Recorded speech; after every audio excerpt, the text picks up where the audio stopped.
네, 오늘 아주 귀한 분 모셨습니다. YS 때 정보통신부 장관 하셨고요. 또 정권이 교체되고 나서 DJ 정부 때 재정경제부 장관 또 발탁되셨습니다. 또 민주당에서 국회의원 또 3번 하셨고요. 이제는 또 다른 인생을 준비하고 계시는 분입니다. 2013년도 우리나라 정치와 경제 어떻게 조망하셨는지 네, 귀한 말씀 들어보겠습니다. 강봉균 전 재정부 장관 오랜만에 자리해 주셨습니다. 어서 오십시오. 안녕하세요. 2013년도 전국 어떻게 답답하게 보셨겠죠? 어떻게 보셨습니까? 네, 금년에 박근혜 정부가 시작이 돼서 네. 국민들한테 많은 안정감을 줬다고 생각을 해요. 네. 돌이켜보면은 이명박 대통령 때 바로 첫 해에 촛불 시위를 겪었고요. 네. 그 전에 노무현 대통령 때는 대통령 탄핵 사건가 또 있었지 않습니까? 네. 그러나 박근혜 대통령 들어서 뭐 정상회교도 잘 치르고 이랬는데 이 경제를 활성화해서 국민들한테 민생이 좋아지고 있다. 이런 거를 가시적으로 보여주는 데는 많이 미흡했다 생각이 되고요. 네. 그 다음에 이제 이 국민 통합의 정치 네. 이걸 약속을 하셨는데 네. 이런 점에서는 국민의 기대에 미치지 못했다 이렇게 생각이 됩니다. 네. 국정원 댓글에 발목이 너무 세게 잡혔어요. 그죠? 네. 김정은이 장성택을 저렇게 처형하는 상황을 보면서 지금 배경이 뭐라고 생각하십니까? 장성택이라는 사람은 3대에 걸쳐서 권력 가까이 있었기 때문에 김정은한테 잘 보이는 이런 재주야 왜 없었겠습니까? 네. 그러니까 무슨 주머니에 손을 넣고 따라다녔다든지 뭐 삐뚤게 앉았다든지 이런 정도 얘기는 말이 안 되고요. 네. 결국은 장성택을 아주 참혹하게 처형했다는 것은 그만큼 국민들, 인민들을 두려워했기 때문에 인민들한테 아주 무서운 모습을 보여줘야 되겠다. 이 얘기는 무슨 얘기냐면은 장성택이 그래도 이 개혁 개방 노선을 이렇게 지켜온 사람 아니겠습니까? 네. 그거에 대한 북한 주민들의 호응이 크고 그게 상당히 두려웠던 거 아닌가 저는 그렇게 생각을 해요. 좀 약간 다른 각도네요. 그렇습니다. 네. 북한 주민들에게 내가 이런 사람인다라는 걸 보여주기 위해서 북한 주민이 그만큼 무섭다는 거지요. 네. 무서우니까 무섭게 더 무섭게 이걸 보여준다. 이런 저는 느낌이 드는데 네. 이거는 무슨 얘기냐면은 네. 우리가 바라는 게 북한이 이제는 좀 더 개방하고 개혁하고 네. 그래서 경제를 좀 백성들을 굶주리지 않게 해야 되지 않느냐. 그런데 그런 노선을 지켜왔던 사람을 저렇게 참혹하게 제거해서 북한이 쉽게 개혁 개방의 길로 들어설지 네. 걱정이 되는 거죠. 네. 장성택 씨 혹시 만나보신 적이 있으십니까? 저는 만난 적이 만난 적은 없으십니까? 자, 박근혜 대통령의 지난 1년간 아까 정책 중에 뭐 경제정책 이런 게 좀 부족했다 이렇게 얘기하는데 그러나 외교 안보 쪽에서는 점수를 줄 수 있겠습니까? 그것도 물론 정상회담을 멋지게 하고 연설도 잘 하고 그래서 국민들이 네, 많이 박수를 보냈지요. 네. 그러나 지금 동북아의 여러 가지 상황은 그렇게 간단하지가 않거든요. 네. 일본이 미국과 손을 잡고 중국과 대립하는 이런 와중에 있는데 우리는 일본과 아무런 대화도 하지 못하는 이런 상황에 있지 않습니까? 또 미국이 주도하는 TPP라는 이런 거대한 이 자유무역 기구에 우리가 아직 참여하지 못하고 있는데 이제 할 예정이죠. 네, 그런데 또 중국은 그걸 별로 달갑게 생각하지 않고 그 다음에 이제 여러 가지 방공식별구역이라는 걸 둘러싸고 한국, 일본, 중국 간에 여러 가지 그 첨예한 신경전을 벌이고 있고, 그래서 이럴 때는 굉장히 고도의 정밀한 그리고 고차원적인 외교 안보 노력을 기울여야 될 텐데, 네. 지금 박 대통령이 동북아 평화 협력 프로세스라는 얘기를 했었지 않습니까? 네. 그게 어떤 내용을 가지고 이런 미묘한 동북아 정세를 헤쳐나갈지 하는 게 지금 좀 분명치 않은 이런 상황인 것 같습니다. 뭐 훈수 한 수 좀 두고 싶은 부분이 있으면은 조언, 네. 구체적인 조언. 네. 저는 일본하고 빨리 대화를 뭐 저는 시작하라든가. 네. 그렇습니다. 그래서 현안이 되어 있는 한중일 FTA 같은 것을 우리가 적극 나서서 추진하는 거가 어떨까 이런 생각이 들어요. 네. 그래서 안보와 관련돼서는 미국과의 관계가 중요하지만은 역시 동북아는 경제적인 유대 관계를 자꾸 강화해서 이 안보에 대한 이런 불안을 거기서 녹여나가는 이런 역할을 우리가 해야 될 걸로 이렇게 생각이 드네요. 이게 당구에서 보면 쓰리 쿠션으로 치자 이 말이죠. 네. 이렇게 네. 쓰리 쿠션으로. 네. 직접으로 하려고 하지 말고 안보 외교를 네. 경제로 그렇습니다. 이렇게 풀어. 네. 국회의원 3선 하셨지 않습니까? 네. 지금 여야가 이렇게 막 싸우는 근본적인 원인은 어디 있습니까? 1년 내내 이렇게 싸우는 이유는 이 대통령제랑도 뭐 연관이 있는 겁니까? 어떻습니까? 이게 어제 오늘의 일이 아니지 않습니까? 네. 정말로 야당이 저렇게 해도 되는가? 또 여당은 저렇게 무기력한가? 이런 경험을 우리가 많이 한 건데 이게 국회의원들이 다 문제가 있는 사람들이라서 그렇다. 네. 이렇게 생각하는 것은 저는 옳지 않다고 봅니다. 국회의원 잘못이 아니다. 그렇습니다. 네. 그러면은 지금 우리나라는 대통령이 거대 권력을 갖고 있지 않습니까? 네. 그러니까는 여당이 됐든지 야당이 됐든지 대통령을 먹는 게 이게 그 정치의 목적이 돼 있어요. 네. 그런데 대통령이 그 여당한테 무슨 그 협상의 재량권을 안 주면은 여당에 속해 있는 사람들로서는 최고의 생존 전략이 청와대에 잘 보이는 거란 말이에요. 네.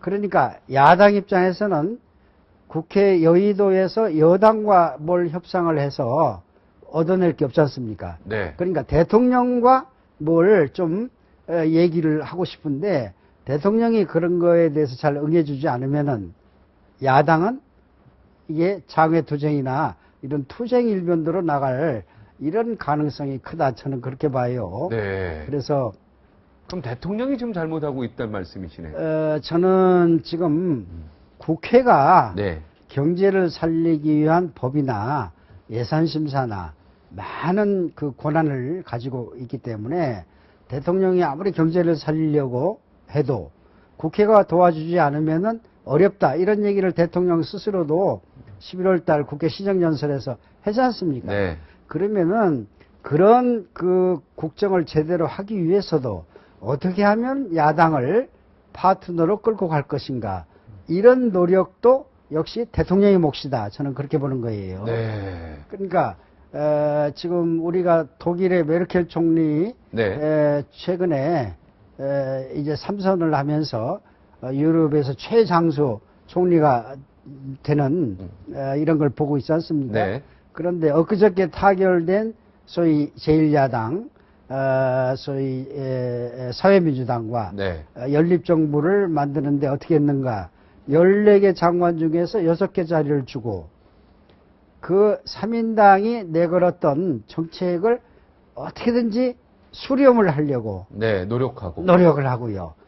이런 거에서 우리가 좀 뭘 배워야 되지 않나 이렇게 생각이 드네요. 네. 그러면은 박근혜 대통령이 야당과 자주 만나서 야당에게 뭔가 양보하고 권한도 주려고 그러고 야당의 목소리에 귀를 기울이려고 하고 그런 노력이 일단은 선제돼야 된다.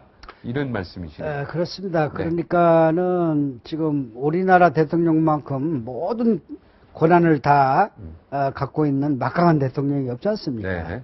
그러니까 그 대통령이 야당한테 나를 도와주면은 당신들 목도 10개 중에 2개 정도는 있다. 뭐 이런 걸 나는 배줘야 된다고 생각해요. 4개 정도는 있다 해야죠. 그래야 야당이 오죠.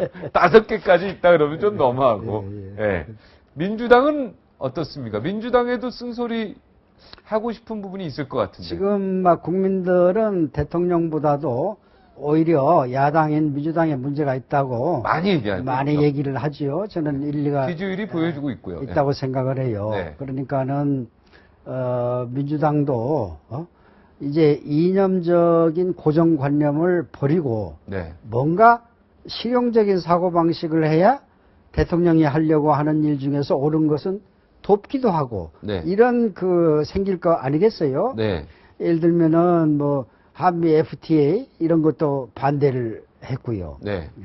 그 다음에 이제 이 한미 간에 이런 문제도 친미, 반미 이런 고정관념에 네. 빠져 있다든지 지금 국회에서 외국인 투자 촉진을 위한 법률이 시급하다고 대통령이 그렇게 여러 번 얘기하는데 네. 이런 거를 이거 재벌 편드는 법이 아니냐 이렇게 이념적으로 생각을 하면은 네. 어떻게 대통령인들 야당과 협상할 생각이 나겠느냐 이런 생각이 들어요. 네. 그래서 저는 민주당도 이제는 너무 국민을 편가르기 해서 부자와 가난한 사람들 우리는 부자 편을 들 수가 없다.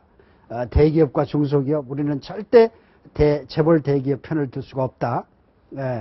이런 식으로 국민을 편가르기 하면은 어떻게 나라 전체를 경영할 수 있는 수권 정당이라는 신뢰가 생기겠어요. 안 생기죠. 그렇습니다. 그래서 그런 것을 다 포용해야죠.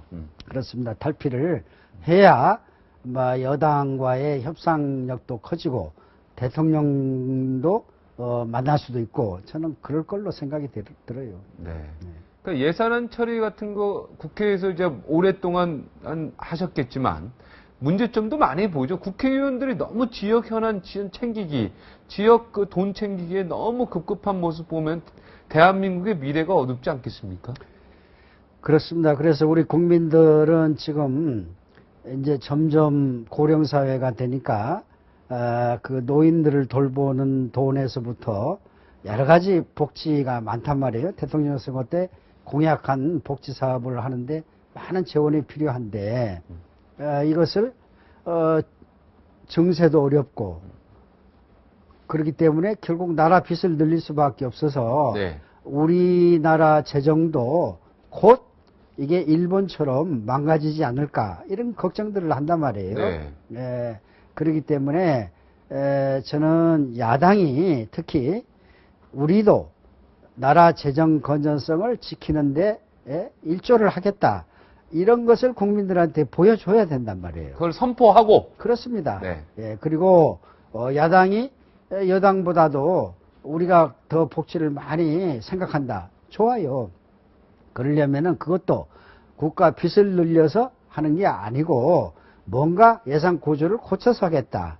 이런 뭔가 분명한 그 명분과 메시지를 가지고 저렇게 질질 끌면 좋은데 지금 장막에 가려서 국회에서 무슨 예산을 어떻게 심의하는지도 국민들은 잘 모르는 채 법정 시한은 찾고 지나간단 말이에요. 헌법에 12월 2일까지 예산을 통과시키라고 했는데 그거 안 지킨 거는 오래됐고요. 네. 이번에도 엊그저께 17일까지 아마 여야 간에 끝내자 그랬던 것 같아요. 네. 지금 전혀 못 끝내고 못 끝내고 있지 않습니까? 그러면서 한편으로는 어떻게든지 내 지역의 사업을 하나라도 더 끼워넣고 챙길까 이렇게만 신경을 쓰고 있다면은 어떻게 국민들이 저분들이 우리 국민들의 세금을 지켜주는 사람이구나 이런 생각을 하겠어요. 걱정이에요. 네. 그래서 소선구제에서 대선구제로 바꿔야 되는 것 같은 생각이 듭니다. 선거구제와도 관련이 있을 수 있죠. 네. 소선구제 되면 이제 지역 현안 챙기기 급부할 수밖에 없기 때문에. 그런데 사실은 국회의원 중에서 서울이나 부산이나 뭐 이런 큰 대도시 국회의원들 있지 않습니까? 네, 그 사람들은 별로 안 챙겨요. 이런 사람들은 지역 사업이 당락에 그렇게 중요하지 않아요. 네. 그러니까 조금 더 적은 지방 출신들 국회의원들이 이제 지역 사업에 매달리는데 그렇지 않은 대도시 국회의원들은 정말 나라 살림 전체를 좀 보살피는 이런 모습을 보여야 오히려 지지도도 올라가거든요. 그런 모습이 안 나와요. 네, 대도시도 자기 구 뭐 현안 엄청 다리 하나 넣어야 되고 참 그런데 막 서로 그 예산 뭐 위원장한테 찔러주고 쪽지 예산 아닙니까? 그래서 저 생각은 네. 저렇게 장막 속에서 쪽지 가지고 이렇게 해서는 안 되고 당당하게 각 당이 행정부가 다 챙기지 못했지만은 국회가 보니까 이런 거는 조금 더 돈이 더 들어가야 되겠다. 네. 이런 거는 좀 깎아야 되겠다. 하는 것을 공개적으로 네. 심의를 하는 이런 변화가 있어야 되겠습니다. 네, 민주당의 역할이 이번 예산안 처리에서는 굉장히 중요한데 그거를 제대로 해야 되는데 네. 제대로 해야 될 확률이 적죠. 걱정이에요. 걱정이죠. 예, 걱정이고 뭐 지역 예산 챙기는 거는 여당도 야당 못지 않거든요. 네. 예. 더 심하죠, 여당이. 그렇죠. 그래도 여당 하는 거 아닙니까? 지역 예산 챙기는 거에. 더 유리하라고. 그건 정부 쪽도 아무래도 여당 쪽에 아무래도 귀를 더 기울일 수밖에 없는 상황이니까. 그래서 이제 정부 여당, 그래서 항상 정부 여당 아닙니까? 그죠? 네. 그래서 제도는 법은 어떻게 돼 있냐면은 네. 이렇게 예를 들면은 한 500억 이상 이렇게 돈이 많이 들어간 사업은 그 사업이 경제적으로 타당성이 있는지 없는지 하는 거를 네. 전문적으로 심사를 반드시 해라. 이렇게 법이 돼 있어요. 아. 그 법을 국회의원들이 지켜야지요. 그러니까 아무리 지역 사업을 넣더라도 경제적인 타당성 검토를 거쳐야 될 거는 반드시 거치는 이런 자세가 필요합니다. 네, 500억 이상 되는. 그렇습니다. 네. 그런데 그걸 이제 그렇게 안 하기 위해서 또 500억을 또 쪼개죠. 네. 예. 잘하시네요. 네, 그게, 야, 참. 그러니까 대한민국 국회의원들이 양심의 손을 얹고, 정말 내가 국민을 위해서 일하고 있는지, 한번 진짜 한번 반성 한번 해야 돼요. 전부 다 같이, 목욕탕에서 그러니까. 무릎 꿇고, 네, 진짜. 민주주의라는 게 국민의 대표를 뽑아서 국회를 만들면서 생겨난 거거든요. 네. 그래서 제왕의 권한을 견제하는 이렇게 견제하고 네. 국민의 세금을 함부로 걷지도 못하고 함부로 쓰지도 못하게. 네. 그러니까 국회의 가장 중요한 기능은 국민의 세금을 지키는 거예요. 예. 그런데 지금 그런 거는 다 망각을 하고 어떻게든지 한 푼이라도 갖다가 자기 지역을 위해서 자기 편들 위해서 쓰겠다. 이렇게 하면은 국민이 어떻게 우리 대표라고 네. 믿고 세금을 내겠어요? 답답하죠. 네. 자, 그래서 이제 여야가 막 답답하니까 안철수 신당이라는 게 이제 새로 생기려고 합니다. 예. 어떻게 보십니까? 저는 우리나라의 양당 구조가 네. 이 대통령 권한을 차지하기 위해서 이렇게 대립을 하고 있기 때문에 새로운 신당을 만들어서 이걸 키워가는 게 쉽지는 않다 이렇게 생각을 해요. 네. 그렇지만은 지금 민주당 같은 경우가 이게 변화해야 될 거 아니겠어요. 변화할 가능성이 스스로 변화할 가능성이 없단 말이에요. 없다면은 민주당은 스스로 변화할 가능성이 없다. 예. 예. 그렇기 때문에 안철수 같은 분이 얘기하는 새 정치를 이런 열망하는 국민 계층이 분명히 있지 않습니까? 많이 있죠. 그러니까 이 사람들의 기대를 어떻게든지 정치 현실화해서 네. 안철수 씨가 새로운 정치를 시작할 수 있도록 성공하도록 하는 게 우리나라의 이 정치를 근본적으로 변화시키는 하나의 전기를 만들 수 있다. 저는 그렇게 생각을 해요. 러브콜 엄청 많이 받으셨죠? 네? 솔직히 밝혀주세요. 아닙니다. 만나보셨습니까? 뭐 만나봤는데 저는 안철수 씨가 만나본 사람이 얼마 안 돼요. 대여섯밖에 안 되니까 그 중에 한 분이신데. 예. 저는 그 현실 정치에 참여를 해서 네. 무슨 자리를 맡는다든지 네. 뭐 이런 거를 할 생각은 아직 없습니다. 뒤에서 조언해 줄 네네. 의향은 있으시고요. 네네. 안철수 씨 직접 만나보니까 어떻습니까? 느낌이요. 상당히 진지하고, 이해가 빠르고, 그래요. 그래서 네. 그분이 무슨 정치 경험이 있느냐, 행정 경험이 있느냐, 이렇게 얘기하는 사람들이 많은데, 네. 오히려 그렇게 순수한 마음으로 전문가들의 얘기를 잘 경청하는 그런 지도자가 나는 더 훌륭하다 이렇게 생각을 해요. 아, 잘 경청합니까? 그렇습니다. 예. 근데 그분들 중에 또 훌륭한 사람들이 같이 조언하다가 다 또 포기하고 떠난 사람들 있지 않습니까? 최장직 교수도 그렇고 윤여준 씨도 여러 가지. 예. 그런 분들은 막 정책적인 조언자라기보다는 예? 정치적인 조언자들이었기 때문에 네. 그거는 막 생각이 좀 다를 수도 있겠지요. 네. 정치적인 조언자였고 네. 우리 장관님은 나는 정책에 대해서 조언을 그렇습니다. 국가를 어떻게 끌고 가야 되는지, 네. 경제는 어떻게 해야 살아나가는지, 막 이런 것을 예? 경청하는 자세, 그리고 같이 고민하는 이게 나는 중요하다 이렇게 생각을 합니다. 네. 신당은 언제 제대로 이제 만들어서 선포한다고 얘기 들으셨어요? 저는 잘 모릅니다. 아, 전혀 모릅니다. 저는 그래서 네. 만날 때 네. 우리나라의 국가의 미래, 특히 경제 문제 이런 것을 나한테 듣고 싶으면은 내가 만난다. 그러나 정치적인 거는 내가 네. 큰 관심이 없다. 이런 전제를 하고 만났습니다. 네. 공격 부채도 너무 좀 심각한 이야기예요. 이거는 지금 오늘 내일 얘기할 게 아니고요. 지금 저상령 기조에서 뭐 2.6%인 거에서 3.9% 현호석 부총리가 얘기했는데, 그리고 고령화 문제, 저출산 문제, 이 경제 이야기는 다음 시간에 모시도록 하겠습니다. 오늘은 여기까지 잠깐 하고요. 여기까지만 하겠습니다. 감사합니다. 감사합니다, 장관님.